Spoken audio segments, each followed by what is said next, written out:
I told my husband I still love my ex, just to make him feel the pain I carried inside. But he left in silence without a word. I never cheated on him, he just refused to understand my suffering. There were never shouts in my house. There were never blows, obvious betrayals, or scenes worthy of a soap opera. What there was something much harder to explain, a kind silence that over the years became unbearable, and within that silence I got lost.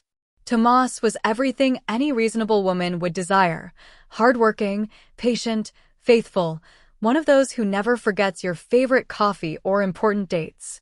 For years I convinced myself that was enough, that real love didn't feel like in the movies, that stability was the new passion, and that routine, when it's with the right person, doesn't become monotony, but home. But I would be lying if I said there weren't nights when I watched him sleep and wondered, is this it? Was this it? What if I chose the wrong life? It wasn't a constant thought at first, just an annoying echo that appeared from time to time, when sex became mechanical, when our conversations were limited to "did you buy bread?" or when our outings were more out of commitment than desire. And still, I never thought of giving up until one day he appeared on my screen. It wasn't sought, it wasn't planned. I was browsing Instagram without thinking, scrolling to avoid thinking about the dinner I hadn't prepared yet, when I saw him. Yvonne. A story of his on someone else's account, an out-of-focus shot of a toast among friends, and that profile I knew too well. I felt a jolt, a lump in my throat, a heat in my face that had no right to be there. He wasn't just an ex, he was the ex, the one who broke my heart before I learned to protect it, the one who taught me what it was to feel butterflies, rage, desire, and abandonment in the same week. Years had passed, more than 7. In fact, I was supposedly over him. I had gone to therapy, I had gotten married. I had created a life with Tomas where everything was safe, calm, predictable. And yet, there I was, seeing a blurry image of a man who was no longer part of my story, feeling things I shouldn't feel. I didn't talk to him that day or the next, but I started thinking about him more often, remembering his laugh, his midnight messages, the times he pushed me to the edge of emotional madness and still made me feel alive. And that led me to another thought. Did I ever feel this way with Tomas? I hated myself a little for thinking it. Tomas wasn't the problem. The problem was that I didn't know if I was ever the full version of myself with him. Maybe I was always an edited version, more cautious, calmer, more functional. One night, while we were having dinner, Tomas asked me how my day at work had been. I answered without thinking, fine, the usual. And in my head something screamed, lie. Nothing was fine. I felt exhausted, disconnected, confused. But I didn't tell him. What for? He wouldn't know what to do with that information. He never knew what to do with my internal chaos. After dinner, he put on a movie. I lay down on the couch and he fell asleep in 10 minutes. I watched him. His calm breathing, his hand falling over the edge of the armchair, and I felt lonely. I don't know what I expected. He hadn't done anything wrong, but that night I dreamed of Yvonne. It was a silly dream. We were in a bar laughing like before. I was wearing the green dress he used to say looked criminal on me. Nothing physical happened, but when I woke up, my chest was pounding as if I had committed infidelity. And the worst part was that I liked dreaming about him. That was the beginning, the moment I began to understand that something in me was already cracked. I didn't seek to contact him again, but I didn't do myself any favors by avoiding him either. And when days later his name appeared in the people you may know suggestion, my finger trembled over the follow button. I did it. I didn't even talk to him, I just followed him. And minutes later, a message arrived. Wow, Elena. I didn't expect to see you here. How have you been after all this time? I stared at it. I didn't answer, but the trembling in my hands didn't let me sleep that night because without saying it out loud, I knew that a part of me wanted to answer him. And the worst part of all was not the bad part of me. It was the part that felt alive again. The one that got tired of pretending everything was fine just because no one was shouting. The one that had a coldness in her chest and didn't know if it was because of habit or the absence of something she no longer dared to name. I didn't answer that message from Yvonne. Not immediately. I read it about 10 times, I left it on scene. I went to the bathroom, washed my face, returned to the couch as if nothing had happened. Tomas was watching a series that bored me, and I, sitting next to him, only thought about that simple sentence. How have you been after all this time? It said nothing, and it said everything. It had no obvious ulterior motives, but it had something much more dangerous: emotional permission. Hours later, when it was already night and Tomas was sleeping, I answered, just one line, "I'm fine.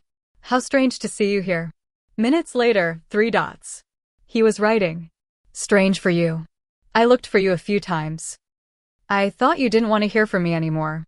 I didn't know what to answer, but I didn't close the conversation either. I left it there, floating in the air. For days we talked little. A meme. Do you remember that time? I'm glad you're well. And it was all innocent, technically. But inside, I was already crossing a bridge I didn't know if I wanted to come back from. One afternoon, after another brief conversation with him, I went to pick up Tomas from work. I wanted to surprise him. I hadn't done anything like that in months.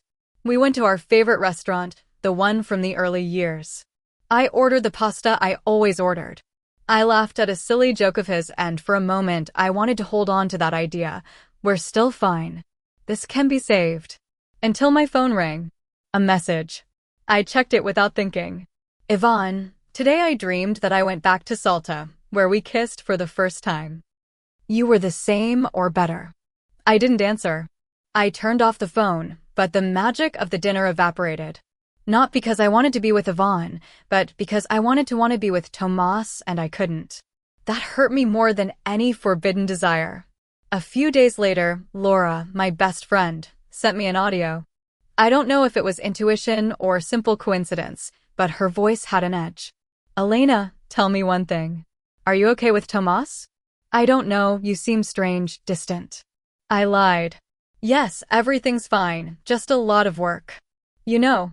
She didn't insist, but it hurt me to lie to her because until then I myself believed that nothing was happening, that I was just rediscovering a part of me that marriage had left rusty. It wasn't infidelity, it was nostalgia. It wasn't love, it was curiosity. It wasn't desire, it was human connection. No. One afternoon, Tomas asked me to accompany him to a dinner with his office colleagues. I didn't want to, I was exhausted, I was empty, but I went. I put on the blue dress he liked. He smiled at me when I came down the stairs, and for a moment I felt genuine tenderness. During dinner, he talked about his new project, about numbers, about the possible promotion. I smiled, but inside I was thinking about Ivan, about how he made me laugh over chat, about how he remembered details that I had already forgotten about myself. He once told me, "You were always the one who lit up the room, even when you pretended you didn't care." Tomas never told me anything like that. He loved me in his own way, he took care of me, he respected me, but he never saw me burn. He never knew how to read the fire behind my silences. One Saturday, while Tomas was taking a nap, Ivan sent me a voice note. "Sometimes I wonder if it would have been different if I hadn't let you go so easily, if we had fought more, or if I had waited for you instead of running away." I listened to it 3 times and cried without understanding why. I hadn't touched Ivan, I hadn't kissed him, I hadn't told him I miss you, but I had already lied, I had already hidden, I had already felt things that you don't feel for someone else when you're supposed to love your husband. And the worst part is that I still wasn't sure who I loved less. Sometimes I felt like I was falling in love with a ghost, other times that I was just using Ivan to escape the void that Tomas didn't even know was inside me. Laura wrote to me again. "He doesn't deserve for you to leave him in the dark, Elena. If you're confused, talk about it, but don't betray him." I left the message unanswered, as if not reading it made the warning less real. That night, when Tomas came to hug me in bed, I didn't pull away. I didn't hug him back either. I just let him touch me without touching him back, and I knew that something inside me was breaking. Slow, silent, like a crack that starts to grow from the inside. Was it love what I felt for Ivan? I don't know. Maybe it was just nostalgia. But the truth is that I was falling out of love with Tomas, and that, even if I didn't say it out loud, was already a form of betrayal. Even though I could still look at myself in the mirror and tell myself that I hadn't done anything wrong. I hadn't touched him, I hadn't kissed him, I hadn't crossed that line that separates the moral from the unforgivable. But the truth wasn't where the line was, but why I needed to look for it. It all started with something seemingly trivial, a longer message than usual. Ivan sent me a photo of his new house in front of the lake. He told me about his travels, his sick mother, his old dog that still remembered my hands. I replied with phrases that if you read them out of context sounded innocent, but each word was loaded with an intention that I didn't even dare to recognize. And when Tomas passed behind me and asked, "Who are you talking to?" I replied without hesitation, "With Laura." The lie came out so easily that it scared me, so fluid as if I had been practicing it all my life. That night I slept in his arms, feeling the invisible weight of my phone on the nightstand. He breathed peacefully, not suspecting that a few centimeters from his head rested a parallel universe where I was no longer his wife, but the protagonist of a memory that I shouldn't revive. One ordinary Thursday, Ivan wrote, "I'll be in your city this weekend. I don't promise time, but I'd love to see you. Just a coffee. As friends. Just a coffee." That was the phrase I repeated in my head for hours. Like a mantra, like a spell, as if by repeating it enough I could convince myself that it was true. I didn't say anything to Tomas. I invented a work meeting, a commitment that, according to my version, I couldn't postpone. He believed me without batting an eye. That was the worst part. We met in a bookstore downtown, the same one where Ivan bought me my first poetry book when I was 22 and believed that life was only about intensity and impossible promises. When I saw him, I almost didn't recognize his face. More wrinkles, more calm, more history. But that smile took me back 20 years in a second. "You look the same," he said and hugged me. I don't know how long that hug lasted. Too long or exactly what was necessary for my body to remember what my mind had tried to erase. We talked for an hour, maybe two. Coffee, laughter, memories, silences. There were no improper touches or scandalous confessions. But when I said goodbye and walked to the car, I knew that something had changed. And it wasn't him, it was me. Because for the first time in years, I didn't feel empty. And that was the cruelest part of all. On the way home, Tomas was in the kitchen. He was waiting for me with an open bottle of wine and that tired smile he always used to fix gray days. "How was the meeting?" he asked, pouring 2 glasses. I lied again. "Good, long, but productive." Then, with that dangerous calm that only men have when they already know the truth, he asked, "And Laura? Did you guys end up going for coffee, or did you cancel?" I froze. I didn't understand at first. He was still smiling, but the smile didn't reach his eyes. Laura, of course, the excuse from the previous weekend. My mind looked for a way out. Any way out? No, we couldn't. She got busy with work, I said. His silence was worse than a scream. He looked at me, and I knew I had lost him before he even opened his mouth. "I called your office," he finally said. "They said there was no meeting, that you didn't go in that day." My heart stopped. The sound of the wine filling his glass was the only thing that broke the air. He didn't shout at me, he didn't confront me, he just took a sip, leaned against the bar and murmured, "Is there someone else, Elena?" That question, God, it wasn't accusatory, it wasn't furious, it was broken, and that's why it hurt more. I denied it. Of course. I denied it with my whole body, with the desperation of someone trying to save something that is already burning. "No, I swear, Tomas. There's no one. I'm just tired. I just need time." He looked at me for a long time. He nodded. And that silent acceptance was my condemnation because I knew he no longer believed me. And still, he chose not to ask any more questions. That night we slept back to back. The air was so thick it was hard to breathe. I cried silently, with my back to him, and he pretended to sleep. The next morning, before leaving for work, he stopped at the door and said without looking at me, "You didn't lie to me, Elena, you just slowly erased me, and that hurts more." That sentence would haunt me for months. I turned on my phone looking for a distraction. A new message from Ivan. It just said, "It was nice to see you. You smell the same as before." I didn't answer. I just read it over and over, feeling the weight of the word same, because same meant that I hadn't changed, that I was still that version of me that one day loved too much, lied too much, and confused desire with redemption. And with a simple emoji, a beating heart, I replied, a tiny, red, silent heart, but as destructive as any kiss. At that moment I knew I had done it, that even if no one saw it, I had already betrayed him completely. And the worst part of all is that I didn't feel bad for having crossed that line. I felt empty because not even that small gesture, that red heart that pulsed in the chat like an unexploded bomb, had made me feel whole. It wasn't guilt that was eating at me. It was disappointment. I expected to feel something intense, passion, euphoria, but no. I was just tired, as if all the fire I had tried to light had ended up burning me inside. Tomas became quieter. He didn't ask me anything, but his eyes said it all. I talked about unimportant things, filling the uncomfortable spaces with prefabricated phrases. Sometimes we didn't even pretend. We just coexisted like two people who share a roof but no longer seek each other's soul. One night, he tried to touch me. It wasn't abrupt or forced, just a hand on my waist, a gentle caress on my back while I was washing the dishes. I turned and kissed him with guilt. He responded, but stopped before moving forward. "Are you here, Elena?" he asked. And I swear that at that moment I didn't know what to answer. I was there physically, yes, but emotionally. I was a soulless body, an avatar of who I was before Yvonne, before all the doubts, before the emptiness. I didn't answer. I just took his hand and went to the room. That night we slept together, but each one looking at a different side of the universe. Yvonne kept writing me longer, more intimate messages, never sexual, but always loaded with that silent tension that only exists between those who have already crossed an emotional line. Sometimes I feel that you left my life to become another man's woman, but you never stopped being mine in my memories. Those phrases trapped and repelled me at the same time. I knew I was falling, but I didn't want to stop.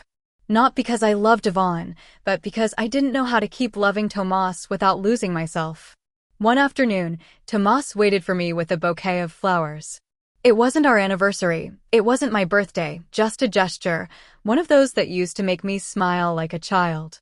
I looked at him, took the flowers, and felt a lump in my throat. "What's wrong, Elena?" he asked. "I'm losing you, and I don't even know why." And there, for a second, I was about to tell him everything.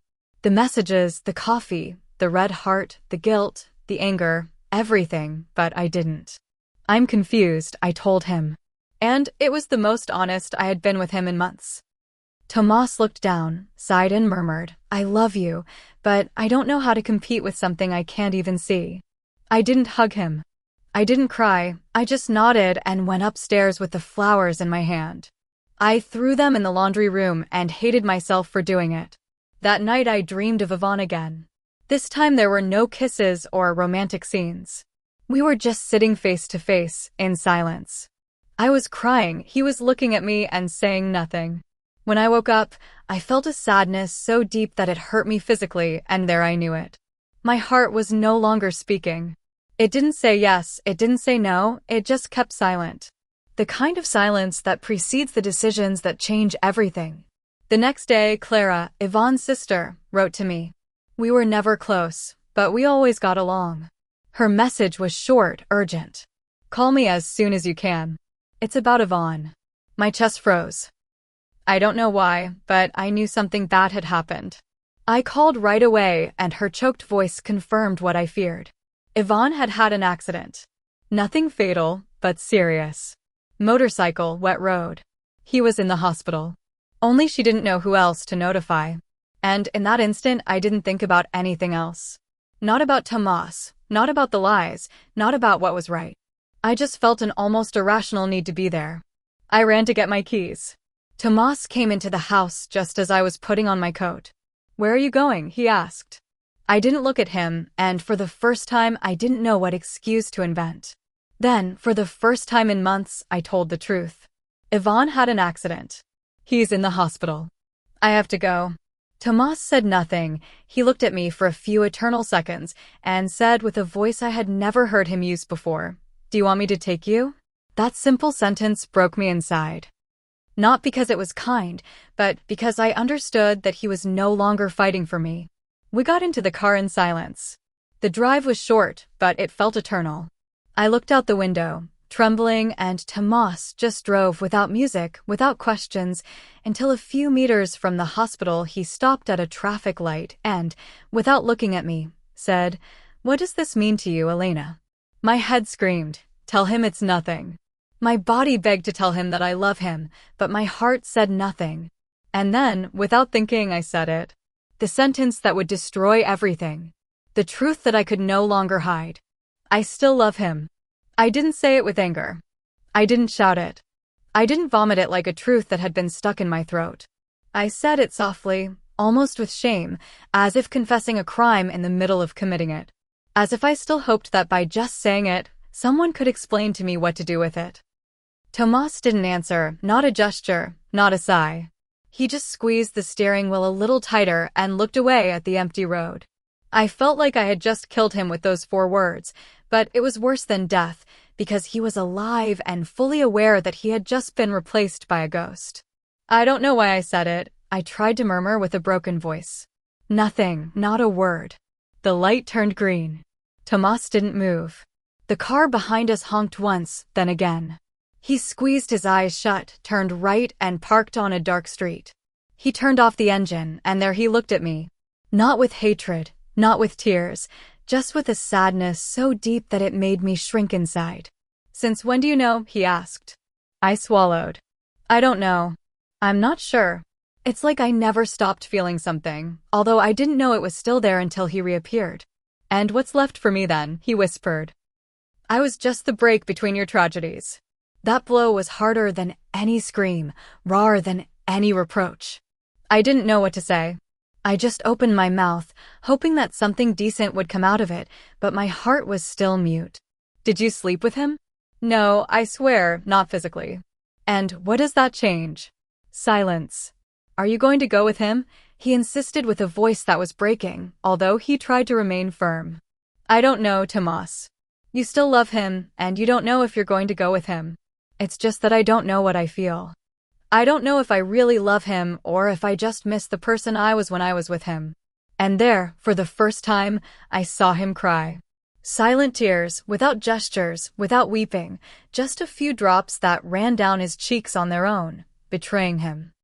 It made me want to hug him, to tell him that he was the one I needed, to save me, to tell me what to do, but I didn't because it wasn't fair to ask him to save me from the fire that I myself had started. "Don't hate me, please," I told him. "I didn't plan it. I never wanted to hurt you." Tomas laughed. A bitter, dry, hollow laugh. "Elena, you don't need to plan a betrayal for it to hurt. Sometimes the absence hurts more than the deceit." I got out of the car. I couldn't breathe. The air was thick, the world was heavier than ever, and I didn't know where to go. I walked the last 2 blocks to the hospital alone, trembling, my face wet, feeling that every step I took was a confession without words. Clara received me at the entrance. She hugged me tight. She didn't ask anything. "He's stable," she told me. "A few ribs, the leg with a slight concussion. He's going to be fine." The room was white silent. Ivan was sleeping with an 4 in his arm and a huge bruise on his forehead. He looked fragile, almost unrecognizable. I sat next to him, I took his hand, and there I finally understood. I didn't love him. Or maybe I did, but not as I thought. What I loved was the idea of feeling alive again, the illusion that there was a version of me that had been trapped in the past. Ivan wasn't love, he was an escape valve, an elegant excuse not to face what had already broken inside me long before he returned. Tomas didn't call me again that night or the next day. I stayed at Laura's house. I told her everything. She cried with me, she insulted me, she forgave me. When I returned home 3 days later, I found it the same, almost on the table, a sheet. A single line, "I love you, but I'm not going to compete with your past while I'm still invisible in your present." There was nothing more, no screams, no complaints, just the decision of a man tired of holding on to something that I myself let go of without realizing it. I sat on the floor, I read that note over and over, and for the first time since everything started, I felt truly empty. Yvonne was no longer there, Tomas was no longer there, only I was left and the woman who no longer knew who she was without someone to look at her with love. And that was the problem.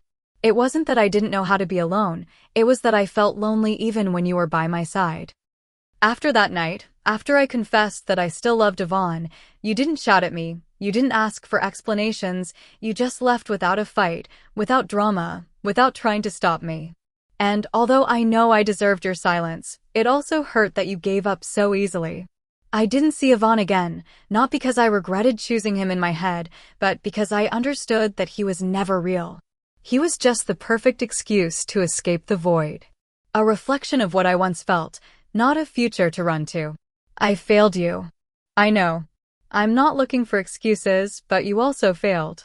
You left when I most needed you to stay and look at me like before. You let me fall without holding me. Today, all I have left is this broken story, told from my most honest version, not to justify myself, but to say, even if it's late, that I wasn't bad, I was just broken. And no, I wasn't unable to be alone. It was worse. I felt lonely even when he was by my side. After that night, after I told him I still love him, Tomas didn't shout. He didn't ask me for explanations. He didn't try to understand what was behind those words. He just left like that, without noise, without goodbye, without a fight. And that silence so clean, so correct, hurt more than any insult, because I could have endured his rage, but not his indifference. For years I tried to be the perfect wife, the one who didn't demand too much, the one who didn't question, the one who didn't complain about feeling invisible. And when I finally broke down, he looked at me as if I were a disappointment, as if loving badly were an unforgivable crime and not a consequence of feeling ignored. He was always the good one, the rational one, the stable one, the one everyone admired because he put up with my emotions, my doubts, my ups and downs. But no one knows what it's like to love someone who only gives calm when what one needs is fire. He wanted me calm, docile, predictable. He didn't want the woman who cried because she felt empty. He didn't want to hear that his perfection suffocated me. And when I tried, when I wanted to explain to him that I no longer recognized myself, that it wasn't just Yvonne, but everything I had lost of myself, what did he do? He left. He didn't even fight. And I wonder if he really loved me as much as he said. Why was it so easy to give up? Why was it so simple to abandon me just when I most needed someone to understand me?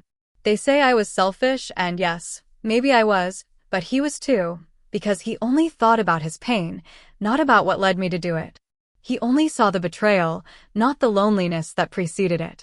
He left me turned into the perfect villain, the unfaithful wife, the ungrateful one, the one who destroyed a good man. But no one talks about the man who didn't want to stay to listen to the version that didn't make him look like a victim.